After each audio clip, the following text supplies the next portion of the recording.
Friends, welcome to my channel. तो आज मैं पार्ट 2 वीडियो शूट कर रही हूँ। पार्ट 1 में हमने डिस्कस किया था इंडियन एजुकेशन सिस्टम और अमेरिकन एजुकेशन सिस्टम का एक ओवरऑल कंपैरिजन सा किया था।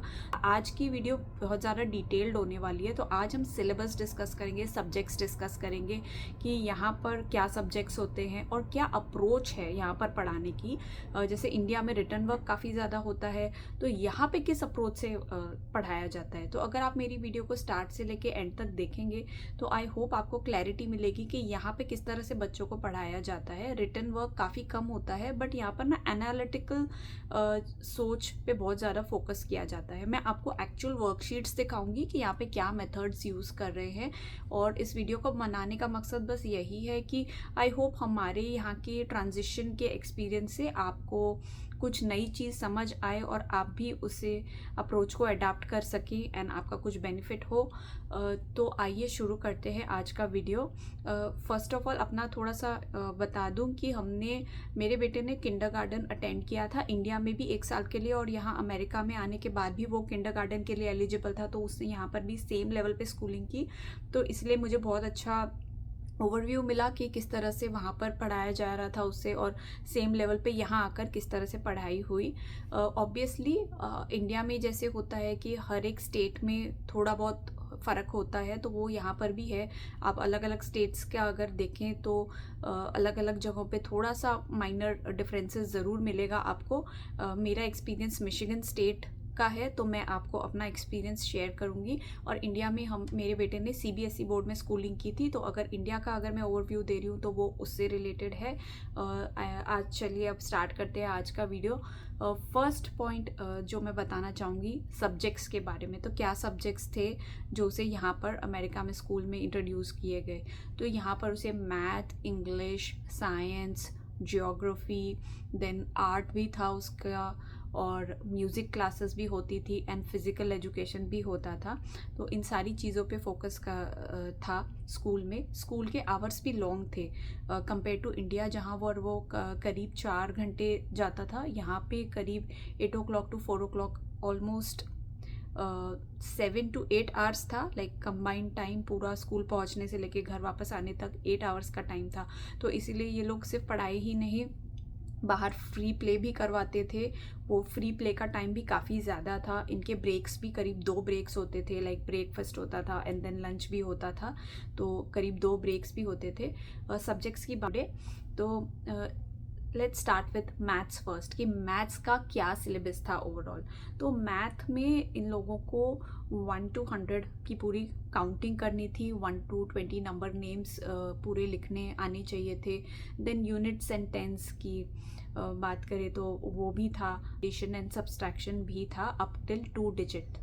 तो ये सारा कुछ ओवरऑल मैथ का था, एंड आइडिया में भी उसे यही सारी चीज़ें कवर करवाई गई थी। The key difference being tables, तो टेबल्स अमेरिका में इंट्रोड्यूस नहीं करवाए उसे किंडरगार्टन लेवल पे, जो कि किंडरगार्टन लेवल पे इंडिया में हमें इंट्रोड्यूस करवा दिए गए थे। 0 and 1 ज़्यादा कुछ नहीं, बट 0 and 1 का जस्ट हल्का सा इंट्रोडक्शन सा दे दिया था उन्होंने।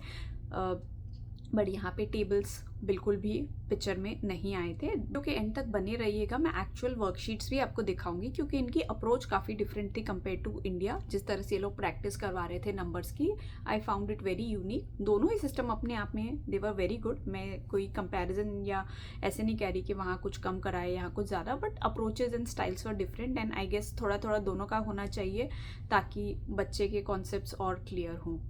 तो मैथ का मैंने की डिफरेंसेस आपको बताया। अब शुरू करते हैं इंग्लिश के ऊपर। तो इंग्लिश सारे फोनिक्स इंट्रोड्यूस करवा दिए थे इंडिया में भी और यहाँ भी। तो जो भी आपके डायग्राफ्स होते हैं एंड फोनिक साउंड्स, रीडिंग पे अमेरिका में बहुत ज़्यादा फोकस था आई थिंक, जो कि इंडिया में मुझे थोड़ा सा मिसिंग लगा कि इतना ज़्यादा रीडिंग पे नहीं, राइटिंग पे बहुत ज़्यादा फोकस थी वहाँ पर। और यहाँ पे एक बाकायदा रीडिंग लॉग मेंटेन होता है, बच्चे लाइब्रेरी जाते हैं एंड ऑलमोस्ट एवरी वीक उन्हें न्यू बुक्स इंट्रोड्यूस होती है एंड आई थिंक एक से ज़्यादा एक बुक तो कंपलसरी घर आनी ही है। उसके अलावा भी स्कूल में भी ये लोग बहुत सारी बुक्स इशू करते हैं और वहीं पे रीडिंग करते हैं। हर रीडिंग का लॉग मेंटेन होता है एवरी वीक। तो जो स्कूल बुक घर पे बेचता है उस बुक को रीड करनी है। रीडिंग लॉग पेरेंट्स को मेंटेन करना होता है, जिसमें आप मेंशन करते हैं कि हाँ ये बुक्स बच्चे ने पढ़ ली है और एवरी वीक उसे न्यू बुक मिलनी है और उसे वो बुक रीड करके स्कूल वापस पहुंचानी है, which I think was a great initiative. बच्चे को जितनी अर्ली आप रीडिंग इंट्रोड्यूस करवाएंगे उतना ही उसका कॉन्फिडेंस और रीडिंग में इंटरेस्ट जागेगा। And the kid is free to choose, like वो कोई मॉरल साइंस वाली बुक नहीं होती, they are normal very good light hearted story books. और बच्चा लाइब्रेरी में जाकर अपनी मर्जी से बुक चुन सकता है कि वो क्या रीड करना चाहता है, which is again a very great initiative. यहाँ पे बहुत ज़्यादा फ्री विल को सपोर्ट करते हैं उन चीज़ों में कि जिस चीज़ में आपको इंटरेस्ट है आप उस चीज़ में आगे बढ़िए। इंडिया की अगर बात करें तो आई थिंक थोड़ा सा लैगिंग था कि रीडिंग इतनी ज़्यादा नहीं थी। वो पर्टिकुलर 5 to 10 बुक्स थी, उन्हीं को रीड करना। लाइब्रेरी का कॉन्सेप्ट इंट्रोड्यूस नहीं करवाया था एटलीस्ट किंडरगार्टन लेवल पे। बट अमेरिका में रीडिंग का फोकस बहुत ज़्यादा था, like read read read continuously यही डायरेक्शंस मिलते थे टीचर्स के साथ। और फोनिक्स से ज़्यादा आई थिंक वो लोग रीडिंग के थ्रू कोशिश कर रहे थे कि बच्चा अपने आप से रीड करने लग जाए। तो ये इंग्लिश में मुझे एक बहुत बड़ा की डिफरेंस लगा। Other than that sounds, phonic sounds introduction और साइट वर्ड्स यहाँ पर भी थे। देन थोड़ा बहुत कॉम्प्रीहेंशंस यहाँ पर इंट्रोड्यूस हो चुका था एंड इंडिया में ये अभी तक इंट्रोड्यूस नहीं हुआ था। कॉम्प्रीहेंशन रीड करके क्वेश्चन एंड आंसर्स लिखना। तो एक स्टोरी रीड की जाती थी क्लास में और क्वेश्चंस पूछे जाते थे और उसका आंसर बच्चों को देना था। तो ये भी एक बहुत बड़ा की डिफरेंस था। जैसे इंडिया में सेट क्वेश्चंस आते थे कि this is the question and this is the answer, और यहाँ पर डिफरेंस ये था कि स्टोरी पढ़ी जाती थी और क्वेश्चंस ऑन द स्पॉट पूछे जाते थे।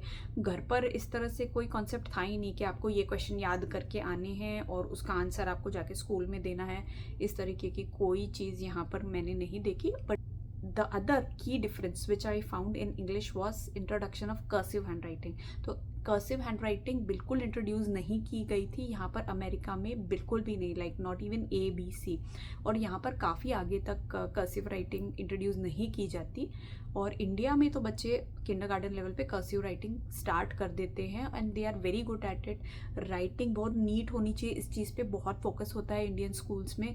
वो red line to blue line touch कर करके लिखना, इस तरह से रेड लाइन ब्लू लाइन वाली कोई बुक्स यहाँ पर नहीं अभी तक इंट्रोड्यूस की गई हैं। तो जो सिंगल रूल्ड वाली होती है लाइंस, उसके अंदर बच्चे को लिखना है नॉर्मल अल्फ़ाबेट्स ABCD में लिखना है। इस चीज़ पे फोकस भी नहीं था कि टच कर करके लिखो। इंडियन स्कूल्स में मैंने देखा है वो नीटनेस टच कर करके लिखना, which is again very good कि बच्चे की लिखावट बनती है। बट यहाँ पर माना जाता है कि इट्स टू अर्ली, अभी तक उनकी ग्रिप फॉर्म नहीं हुई है and it's not the right age. Cursive writing को लेके she was very surprised, Kabir की टीचर अमेरिका में, when she got to know that he is able to write cursive handwriting very well, so she thought that that is really advanced for his age, which I think most of the kids in India are pretty much doing it. तो ये again एक बहुत बड़ा की difference था India लिए। अब English से मूव करते हैं हम लोग जियोग्राफी। तो जियोग्राफी अगेन सारे कॉन्टिनेंट्स की नॉलेज अमेरिका में यहाँ पर बच्चों को in a fun way, like stories around the continents, books देते थे अलग अलग कॉन्टिनेंट्स के ऊपर and they used to ask कि हर एक कॉन्टिनेंट की क्या चीज़ आपको बहुत अच्छी लगी।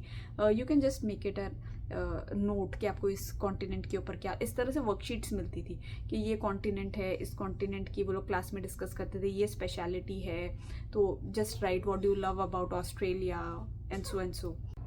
तो इंडिया की बात करें तो जियोग्राफी एज सच इंट्रोड्यूस नहीं हुई थी as a major subject, at least kindergarten level पे। Let's move on to science. तो साइंस इंडिया में एनवायरमेंटल साइंस EVS सब्जेक्ट हुआ करता है जिसमें बॉडी पार्ट्स, प्लांट्स के पार्ट, इस तरह से चीज़ें डिस्कस होती थी। सिमिलर ही वे में यहाँ पे EVS इस तरह से नहीं कहते, बट इन जनरल साइंस का पार्ट ये है कि गुड हैबिट्स पे फोकस करते हैं अमेरिका में, गुड हैबिट्स सिखाते हैं बच्चों को।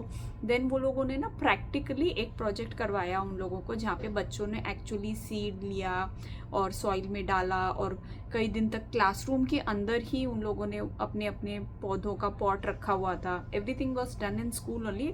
पेरेंट्स के लिए कोई प्रोजेक्ट नहीं आया था कि आपको एक सीड लेके और प्लांट ग्रो करके देना है। इस दिन दैट जो दूसरी चीज़ उन लोगों ने अच्छी करवाई थी वो है एक कैटरपिलर की पूरी लाइफ साइकिल।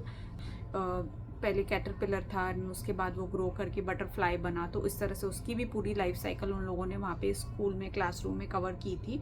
और ये सब चीज़ें प्रैक्टिकली हो रही थी। तो लाइक एक जार के अंदर वो एग से लेके पूरी बटरफ्लाई तक वो कैसे ग्रो हुआ, वो सारी लाइफ साइकिल वहाँ पर स्टडी की। तो इस तरह से साइंस प्रैक्टिकली इन लोगों को सिखाई जा रही थी। There was no question answer anything of that sort going on, everything was practical. तो जैसे बॉडी पार्ट्स लिखवाओ, इस तरह से इंडिया में करवाते हैं, तो वो थोड़ी बहुत राइटिंग वर्क होती है इंडिया में, उस तरीके की चीज़ें यहाँ पर ये लोग नहीं कर रहे थे। It was totally practical. Science fair था, बट आप अपना अच्छा सा साइंस का प्रोजेक्ट बना के वहाँ पे शोकेस कर सकते हैं। सारे पेरेंट्स को बुलाया गया था।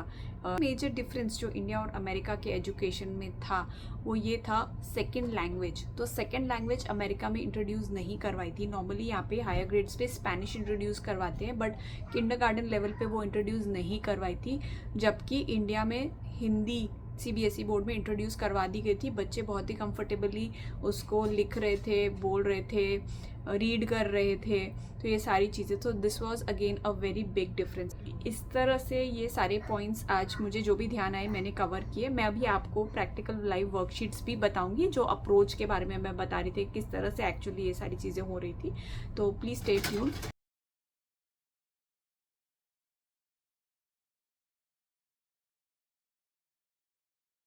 तो ये देखिए, सेंटेंसेस अनस्क्रैम्बल करने थे इंग्लिश में, कॉम्प्रिहेंशन, रीड करके आंसर्स लिखने थे।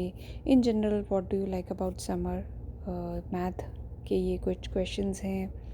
पर्सनल इन्फॉर्मेशन इस तरह से लिखना सिखाना था। सब्सट्रैक्शन के सम्स और कोई थे। भी पॉइंट्स लगता है तो आप मुझे देन कमेंट्स में ये बता सकते हैं। Math I will try problems to हैं, आंसर इट और एज पर ये माई नॉलेज जियोग्राफी एंड के माई कुछ शीट्स एक्सपीरियंस। थे।